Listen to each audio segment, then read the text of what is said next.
네, 여러분 안녕하세요. 한자꼬레입니다. 오늘은 16번째 시간 숫자의 그릇 정수 타입 세 번째 시간으로요. 오버플로와 언더플로라는 것에 관해 알아보는 시간 가져볼 거예요. 한 개를 넘어선 숫자의 최후라고 제목을 지었는데요. 숫자를 한 개를 넘어서 사용하면 어떻게 되는지 알아보는 시간 가져보도록 하겠습니다. 자, 첫 번째로 오버플로와 언더플로에 관해 알아볼 건데요. 자, 지난 시간에 정수 타입에는 표현 범위가 있고 그 표현 범위를 넘어가는 값을 저장하려고 하면 오류가 나는 거 보여드렸죠. 그런데 처음에 초기화를 할 때 잘못된 값을 주는 게 아니라 코드 내에서 변수를 사용하는 도중에 그 범위를 넘어서는 값이 들어가게 되면 어떻게 될까요?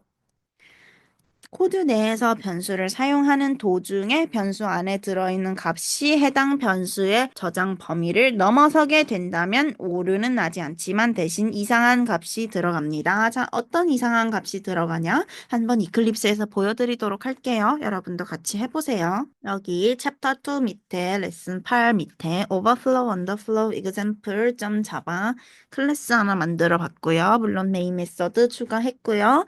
여기서 한번 해볼게요. 바이트 타입으로 예를 보여드릴게요. 바이트 B는 126 해볼게요. 그리고 system.out.println B 해볼까요? 당연히 결과는 126이 나오겠죠? 자, 이렇게 126 나오는 거 보이시죠? 그리고 이렇게 쳐주세요. B 플러스 플러스 이거는 B에다가 1을 더해라 그 뜻입니다. 다음 챕터에서 연산자 배울 때 더 자세히 배울 거예요. 이거는 그러니까 지금 들어있는 b의 값에 하나를 더해라 그 뜻입니다. 그러면은 b는 당연히 127이 되겠죠. b 하고 또 실행을 해보면 이렇게 여기서 126 나오고 1 더해져서 127 나오는 거 보일 겁니다. 근데 여기다가 하나 더 하면 어떻게 될까요? 아시다시피 128은 바이트 타입의 표현 범위 내에 없습니다. 그러면 무슨 값이 나올까요? 한번 해볼게요. 저장 실행 해보면은 마이너스 128이 나오는 걸 알 수 있습니다. 어떻게 된 일일까요? 자, 이번에는 반대로 한번 해볼게요. 바이트 이 똑같이 만들어 보고요. 이번에는 마이너스 127 넣어볼게요. 그리고 시스템 아웃 프린트 ln b 당연히 마이너스 127이 나올 겁니다. 이렇게 마이너스 127 나와요. 그리고 이번에는 b 마이너스 마이너스 이렇게 쳐주세요. 이거는 플러스 플러스랑 마찬가지로 지금 b의 값에서 하나를 빼라 그 뜻입니다. 그럼 마이너스 127 빼기 1이니까 당연히 마이너스 128이 나오겠죠. 마이너스 128까지는 프린트 마이너스 128까지는 바이트 타입의 표현 범위 내에 있습니다. 올바르게 나와요. 근데 여기서 한 번 더 해볼게요. 마이너스 129는 바이트 타입의 표현 범위 안에 없어요. 그럼 뭐가 나올까요? 짠! 플러스 127이 나옵니다. 이게 어떻게 된 일일까요? 설명을 해볼게요, 제가.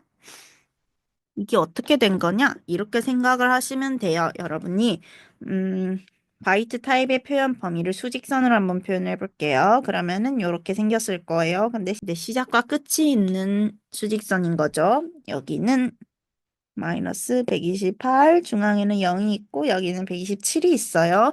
근데 이 수직선이 실제로 어떻게 생겼냐? 이렇게 직선 모양으로 생긴 게 아니라 이렇게 시작과 끝이 맞닿아 있어요. 이게 마이너스 128, 이게 127이고요. 여기는 중앙이 0이에요. 이렇게 플러스가 될 때마다 오른쪽으로 움직이고 마이너스가 될 때마다 왼쪽으로 움직이는 거는 일반 수직선이랑 같은데요. 이렇게 시작과 끝이 연결이 돼 있기 때문에 오른쪽 끝까지 다다랐는데 한 칸 더 오른쪽으로 가면 즉 플러스 1을 하면은 이게 왼쪽 끝이 되는 거예요. 즉 플러스 127 더하기 1을 했는데 마이너스 128이 되고요. 마찬가지로 마이너스를 계속해서 왼쪽 끝까지 다다랐는데 한 번 더 왼쪽으로 간다. 즉 1을 또 뺀다 하면은 이게 오른쪽 끝이 되는 거예요. 그러니까 마이너스 128 빼기 1을 하면은 플러스 127이 되는 거죠. 이게 실생활에선 예시를 들어보자면 시계랑 비슷해요. 자, 24시간을 표시할 수 있는 디지털 시계가 있다고 칩시다. 이게 디지털 시계예요.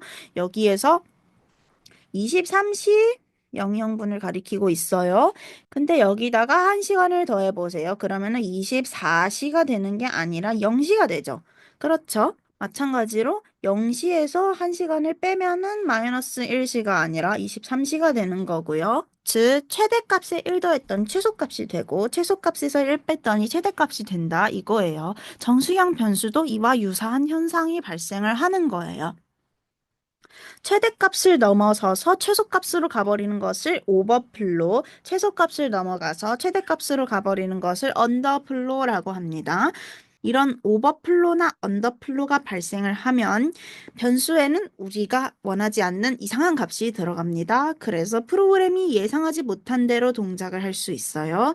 그래서 반드시 변수는 해당 변수 타입의 범위 내에 있는 값으로만 사용을 해야 돼요. 바이트 타입의 경우 마이너스 128부터 127까지의 값으로만 사용해야 돼요.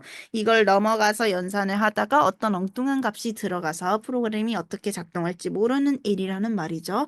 그리고 이 값을 넘어서는 값이 들어갈 것 같다라고 하면은 더 큰 타입으로 바꿔줘야 해요. 연산을 하다가 이 범위를 넘어설 것 같다? 그러면 바이트 쓰지 말고 쇼트나 인트나 더 큰 타입을 써라, 이 뜻이죠. 자, 그럼 오늘도 빠르게 복습 한번 해보도록 할게요. 코드 내에서 변수를 사용하던 중 해당 타입의 허용 범위를 넘어가게 되면 변수에 엉뚱한 값이 들어가요.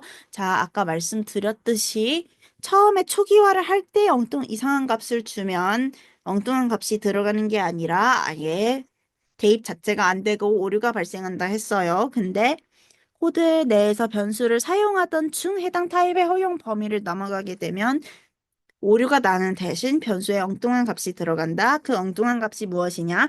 최대값을 넘어가면 최소값으로 돌아가고 최소값을 넘어가면 최대값으로 돌아간다. 이 수직선이랑 똑같은 거라고 했어요. 그러니까 개념이 수직선인데 시작과 끝이 연결이 돼 있는 수직선이다. 그래서 최대값을 넘어서 계속 오른쪽으로 가면 최소값이 돼버리고 최소값을 넘어서 계속 왼쪽으로 가면 최대값이 돼버린다. 이거라고 했습니다. 최대값을 넘어서 최소값으로 가버리는 걸 오버플로, 최소값을 넘어서 최대값으로 가버리는 걸 언더플로라고 한다고 했습니다. 이런 오버플로가 발생을 하면 변수에는 우리가 원하지 않는 엉뚱한 값이 들어갈 수 있기 때문에 변수를 허용 범위 내에서 사용을 하거나 그렇지 않으면 더 큰 타입으로 바꿔줘야 한다라고 말씀드렸습니다. 자, 그럼 오늘도 여기까지 따라오시느라 수고 많으셨고요. 저는 다음 시간에 또 뵙겠습니다. 여러분 모두 감사합니다.